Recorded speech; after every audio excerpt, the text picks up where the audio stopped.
ஒரு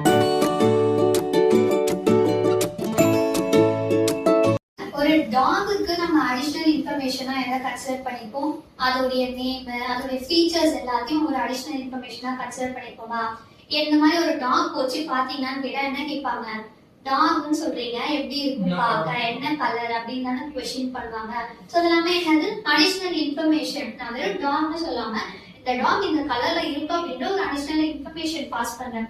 அதுதான் நம்ம ப்ராப்பர்ட்டிஸ் அப்படின்னு சொல்றோம். ஸோ கிளாஸ் அண்ட் ஆப்ஜெக்ட் உள்ள அடிஷனல் இன்ஃபர்மேஷனை நம்ம ப்ராப்பர்ட்டிஸ் அப்படின்னு மென்ஷன் பண்ணுவோம். அது என்ன ஆக்ஷன் பண்ணுது, இல்ல நான் ஏதாவது ஒரு மெத்தட் வச்சிருக்கேன், அந்த மெத்தடை கால் பண்ணி எனக்கு ரன் பண்ணணும் அப்படின்னா ஃபங்க்ஷனை தான் மெத்தட் அப்படின்னு நம்ம நேம் பண்ணுவோம். ஸோ இந்த ரெண்டு டேர்ம் தான் நம்ம யூஸ் பண்ணுவோம் கிளாஸ் அண்ட் ஆப்ஜெக்ட் கான்செப்ட் படிக்கிறப்ப.